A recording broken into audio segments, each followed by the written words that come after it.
Hello everybody, this is Scott. I'm a firefighter and a certified strength and conditioning specialist. Let's talk about front squats. Front squats are done with the barbell in the front rack position where the bar is across your shoulders.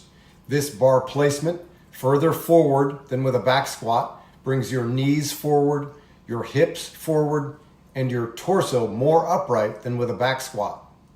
I will go through 4 exercises to help you warm up and increase your mobility for the positions of the front squat. Then I will talk about the pros and cons of doing front squats as part of your resistance training program. For front squat mobility and warm up, let's start with VMO squats. The bottom position of the front squat requires more knee flexion than a low bar back squat. So I like to go through as much knee flexion as I can while warming up for front squats. 2 sets by 10 reps. Number 2 is the femur ankle tibia squat. I have mentioned these before. These are great for helping you get your knees out a little wider, which in turn will bring your hips a little further forward and allow you to be a little more vertical with your torso in the bottom position. Keep your feet straight, keep your feet above or even outside your feet. Squat as low as you can with good posture. 2 sets by 10 reps. Number 3, chest and upper back stretch with the medicine ball. Your butt is on the ground, lean back on a medicine ball, keep your arms straight and reach back as far as you can. 2 sets by 10 reps. Light barbell front squat with straps. A lot of people have problems with the front rack position. You might be a person with a wrist issue that can never get a proper front rack position, but most people can get there with some work. Using straps for some light front squats is a good way to put yourself in the proper position for the front rack. Okay, let's talk about the pros and cons of front squats as part of your resistance training program. On the positive side, front squats will challenge your mobility. Compared to the back squat, front squats require more mobility in the ankle, knee, hip, chest, and upper back, as well as your wrists and elbows.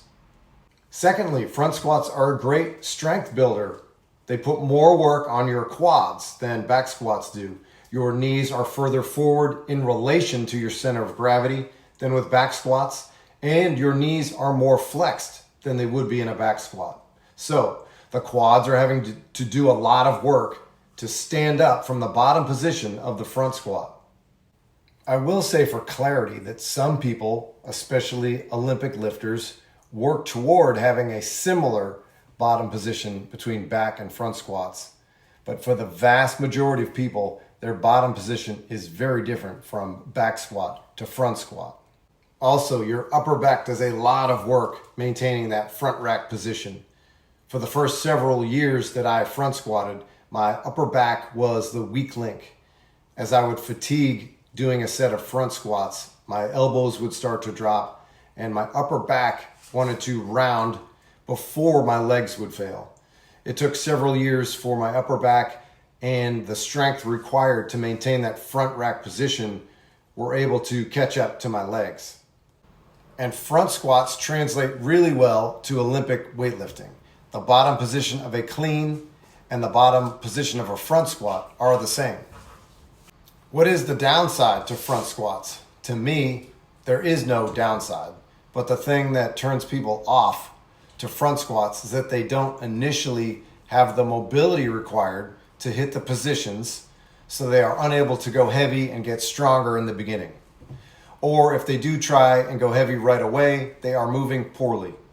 I think the best thing to do with front squats is to just start from ground zero, focus on the mobility and the positions, and then slowly build up the weights. Don't just replace back squats with front squats and rely on them to be your primary strength builder. Front squats should never replace back squats, but they are a great addition to your leg training arsenal and are worth putting time into.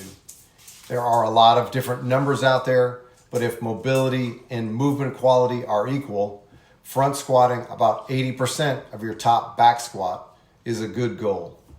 That's all I got, people. Thanks for watching, and I'll see you next week.